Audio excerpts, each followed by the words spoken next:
बोले सियावर रामचंद्र भगवान की, गोपाल कृष्ण भगवान की, सच्चिदानंद भगवान की, यज्ञ भगवान की, वेद भगवान की, गौ माता की, भारत माता की, अपने अपने माता पिता व गुरुजनों की, धर्म की, अधर्म का नाश हो, प्राणियों में सद्भाव, विश्व का कल्याण, अखंड भारत की गौ हत्या बंद हो। नमः पार्वती पतये, हर हर महादेव।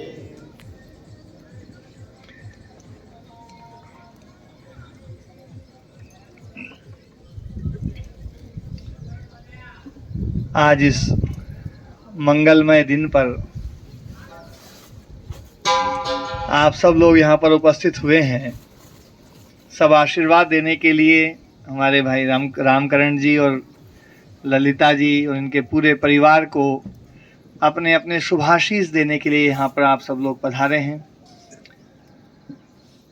और वैसे तो मैं गृह प्रवेश संस्कार आदि में बहुत कम क्या नहीं के बराबर ही जाता हूँ। इनका विशेष आग्रह था, क्योंकि मैं पहले यहाँ पर आया हुआ था, इनके भाव को मैंने देखा था, तो आज मैं यहाँ पर आया हूँ। घर का नाम भी बहुत अच्छा रखा है, ललिता राम गृह है ना, जो है ललिता राम आवास, एक कुटिया जो है, और उस नाम में दोनों पति का नाम भी और पत्नी का नाम भी। पर हमारे यहाँ एक परंपरा है कि जो स्त्री का नाम है, माँ का नाम है, वो पहले होता है। सीताराम, सीताराम बोलते ना? हाँ, राम सीता नहीं बोलेंगे, सीताराम। सीताराम राधे। तो ललिता राम जो है नाम भी बड़ा मिला जुला अच्छा सा नाम है। और राम तो वैसे ही लालित्यपूर्ण होता है, कमनीय होता है। और जिस घर में राम का भाव भी हो और घर भी बड़ा सुंदर हो, तो वो घर वास्तव में ललिता राम ही हो जाता है। ललिता शब्द पहले कोई भी साहित्यकार साहित्य बनाते थे तो वे देखते थे कि इसमें लालित्य है या नहीं है। हाँ। तो राम जी ने भी सोचा भैया कि घर बना रहे हैं तो इसमें भी लालित्य होना चाहिए जी।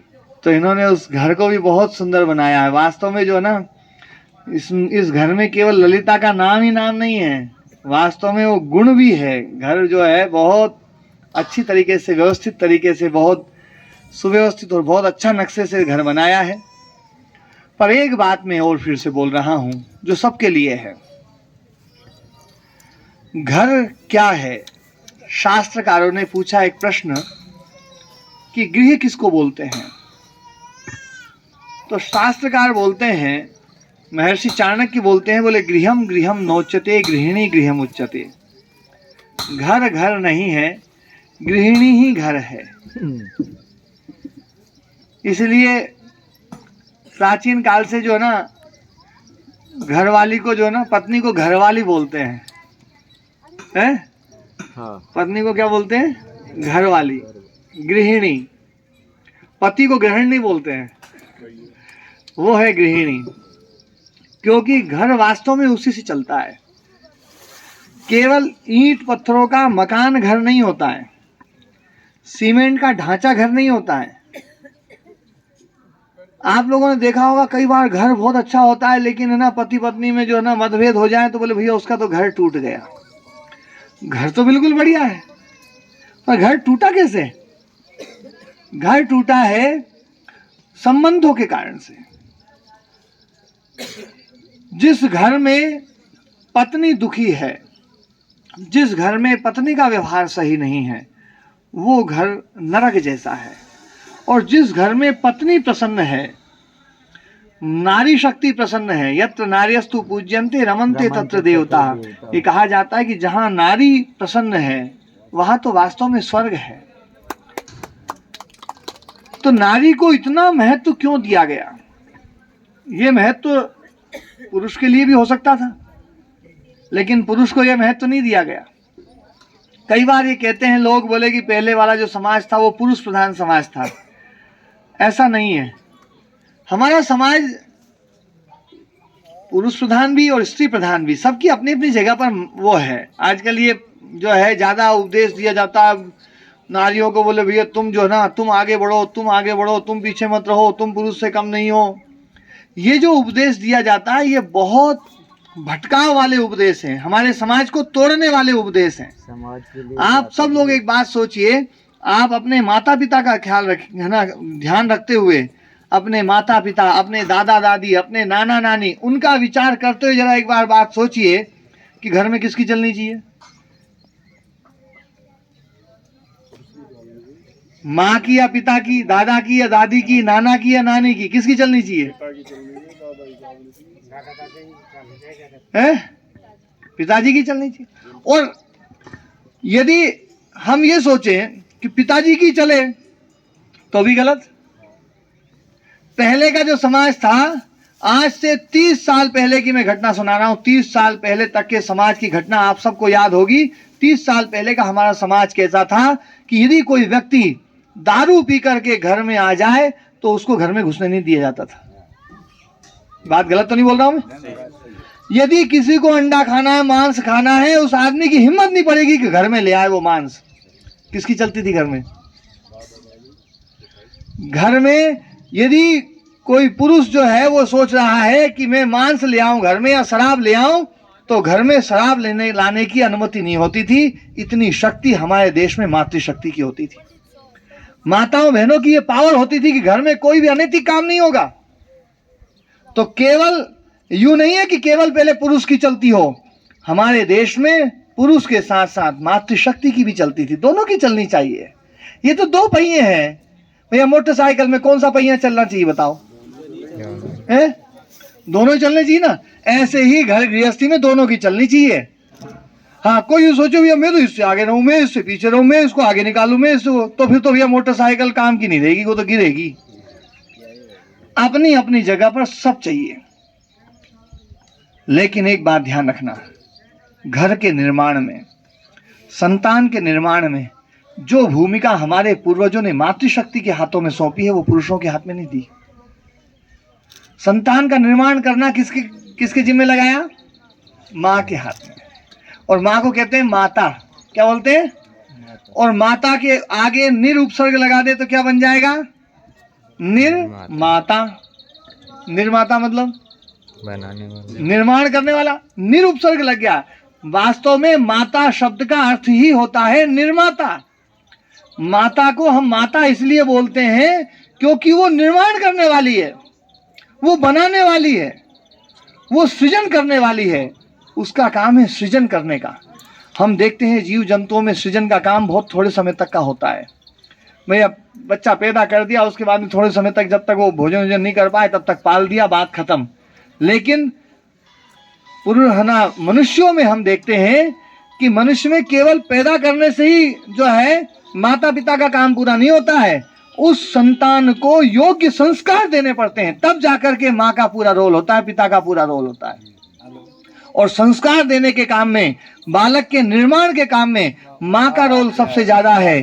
और पुरुष जो है वो माँ के सहयोगी के रूप में है। जब माँ निर्माण करती है एक बालक का, तो निर्माण के समय में जो भी चीज की आवश्यकता है, भैया कपड़े चाहिए तो वो पुरुष व्यवस्था करेगा, मकान चाहिए वो पुरुष व्यवस्था करेगा, भोजन की व्यवस्था चाहिए वो पुरुष व्यवस्था करेगा। सारे सामान की व्यवस्था करने की जिम्मेदारी पुरुष की है।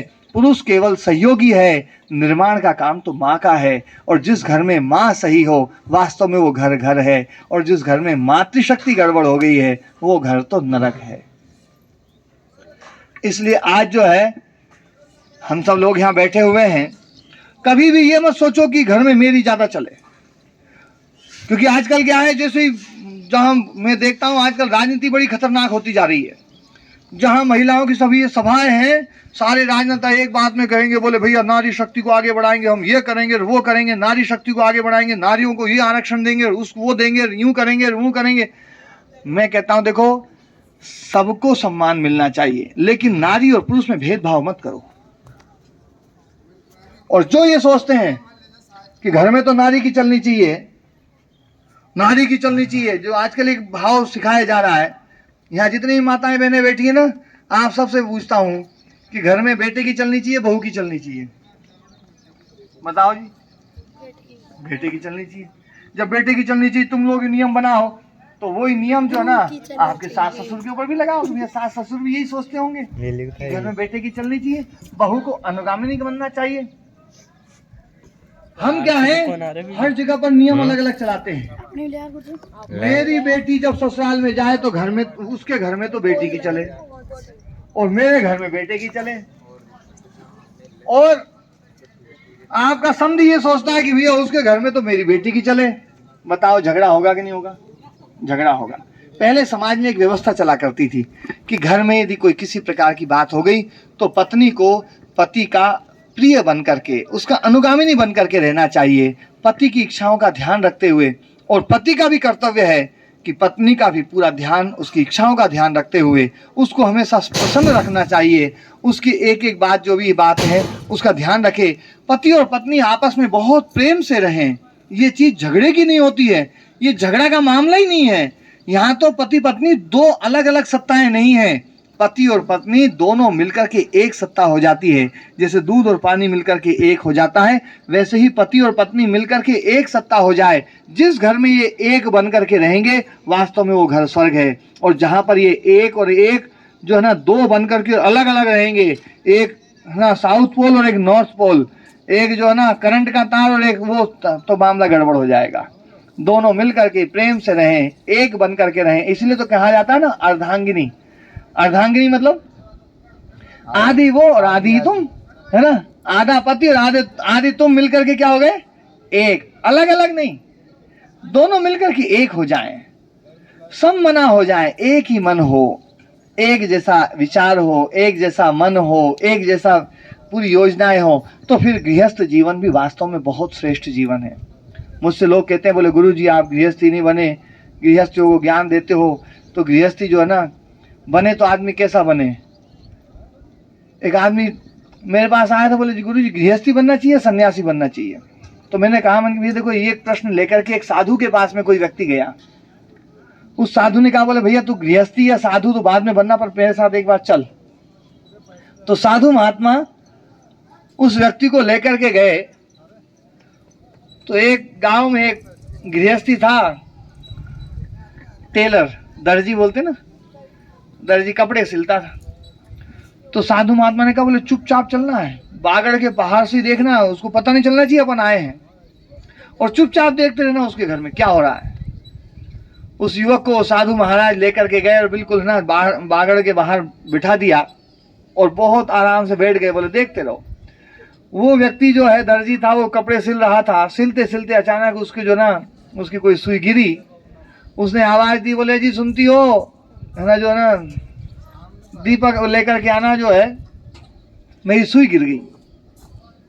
और जब दिन का समय सुई गिरी हुई है, वो महात्मा को और युवक को दूर से दिख रही है कि सुई नीचे गिरी हुई है, पर वो दर्जी को दिखाई नहीं दे रही है। दर्जी ने कहा, बोले दीपक लाना, मेरी सुई गिर गई। पत्नी आई दीपक लेकर के और दीपक दिया। पतिदेव ने वो दीपक लिया हाथ में और नीचे झुक करके और थोड़ी देर यूं दीपक घुमाया, अरे मिल गई मिल गई मिल गई, ले जा ले जा।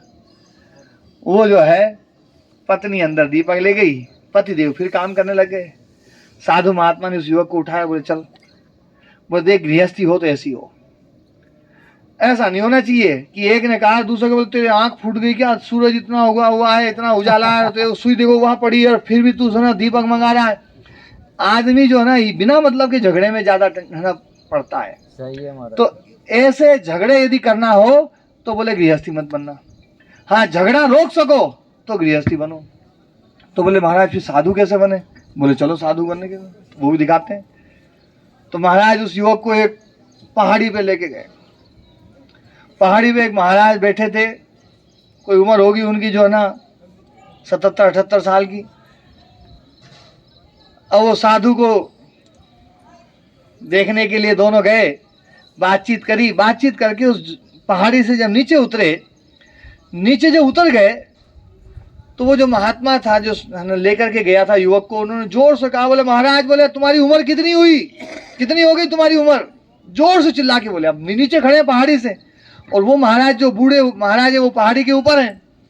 उन्होंने सुना बोले कि जो है ना वो जो महाराज जी आए थे, बोले आयु पूछ रहे हैं, तो उन्होंने वही से चिल्ला कहा, बोले भैया मेरी उम्र जो है ना 77 साल है।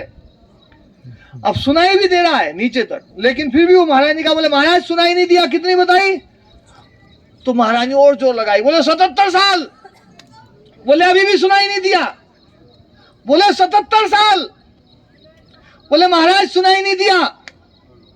महाराज ने कहा, बोले बेटा कोई बात नहीं है ना, मेरे गला जो है ना इतना ही है, मैं नीचे आके बताता हूँ। वो महाराज जो है पहाड़ी से नीचे उतरे, नीचे उतर के कहा, बोले जी मेरी उम्र 77 साल है। 77 साल बता करके महाराज वापस गए। आधी दूर पहुंचे होंगे, वो महाराज ने फिर कहा, बोले महाराज वो उम्र कितनी बताई थी, मैं तो भूल गया। महाराज ने कहा, बोले बेटा, बोले ना जो है मेरे से फिर बोलूंगा सुनाई नहीं देगा, मैं फिर नीचे आता हूँ। वो फिर नीचे आए और फिर बताया, बोले मेरी उम्र 77 साल है, और बोले फिर भूल जाओ तो फिर बुला लेना, मैं तो फिर आ जाऊंगा। वो महाराज चले गए। तो वो महाराज ने कहा उस युवक को, बोले देखो साधु बनना कैसे बनना, कि आदमी गुस्सा ना करे, क्रोध ना करे। हमें बात बात में क्रोध आता है, बात बात में ईर्ष्या होती है, बात बात में राग द्वेष आता है, दूसरे के सुख हमसे देखे नहीं जाते हैं। दूसरा सुखी हो रहा है तो हमें बड़ी जलन होती है, बड़ी परेशानी होती है। दूसरा परेशान होता है तो बड़ा मजा आता है, अब आया सही मजा। तो देखो अब ज्यादा ही बन रहा था। बोले ऐसा जो है ना, ये भाव जब हमारे भीतर हो, बताओ हम सुखी रह सकते हैं क्या? आज समाज में लोग जो दुखी है ना, वो इन्हीं कारणों से है। उनको कोई यूज थोड़ी दुख दे रखा है भगवान ने, बिना मतलब के कोई दुखी है ही नहीं वास्तव में। पहले तो थोड़े बहुत दुख होते थे ज्यादा ना, आजकल तो सबके पास हर व्यवस्था है। पहले यहाँ से कोटपुतली जाना होता था, पैदल जाते थे कि नहीं जाते थे? अब जो है ना, किसको बताओ जरा, पिछले जो ना 1 महीने कोई यहाँ से 1 महीने में कोई कोटपुतली पैदल गया हो? तो यहाँ बैठे कोई भी एक भी आदमी पैदल नहीं गया हो। 1 महीने का 1 साल में कोई पैदल नहीं गया हो। 1 किलोमीटर, मतलब देखो दुख तो बिल्कुल ही खत्म कर दिए। लेकिन फिर भी पहले के लोग ज्यादा सुखी थे, आज तुम दुखी ज्यादा हो। क्यों दुखी हो? दूसरे के सुख नहीं देखे जा रहे हैं, दूसरे के सुख में हम ज्यादा दुखी हो रहे हैं। तो इसलिए थोड़ा सा इन चीजों पर ध्यान दें। हम अपने जीवन कैसे शांत रह सकता है, अपना जीवन कैसे सुखमय रह सकता है, अपना परिवार कैसे अच्छे से रह सकता है। अपने घर में जो भी देवियां हैं, वास्तव में वो देवी स्वरूपा हैं, उनको अच्छे से बढ़िया तरीके से खूब है ना उनका सम्मान करो। घर में जो बेटियां हैं उनको अच्छे संस्कार दो कि वो जिस घर में जाए आपके कुल की और उस कुल की, दोनों के कुल की गरिमा की रक्षा करे, सब गृहस्थ जीवन अच्छे से बीते। बस मेरा यही आशीर्वाद आप सबके लिए है। और हमारे रामकरण जी, ललिता जी और इनका पूरा परिवार, और वैसे तो इनका परिवार अब बहुत बड़ा हो गया है पूरी गुरुकुल में, जो ये जो गुरु कृपा स्कूल में, हाँ गुरु शिखर स्कूल में जितने भी बच्चे हैं उन सब बच्चों को वो अपने बच्चे ही समझ करके पालते हैं। तो वो सब बच्चे जो है, इतना बड़ा परिवार है, भगवान सब पूरे स्कूल के सभी बच्चों के लिए उनका जीवन भी यशस्वी हो, इनके बच्चों का जीवन यशस्वी हो, इनका जीवन यशस्वी हो। बस यही आशीर्वाद इस पूरे परिवार के लिए और आप सबके लिए मेरा यही आशीर्वाद है। भगवान से यही प्रार्थना करता हूँ, आप सबको खूब समर्थ बनाए, खूब शक्तिशाली बनाए, खूब आनंद में रखे, आपके दुख दूर हो और दुखों को दूर करने के लिए आप प्रयास करें। आपका जीवन शांत हो, निर्मल हो, पवित्र हो। ओम शांति शांति। बोलो सतगुरुदेव।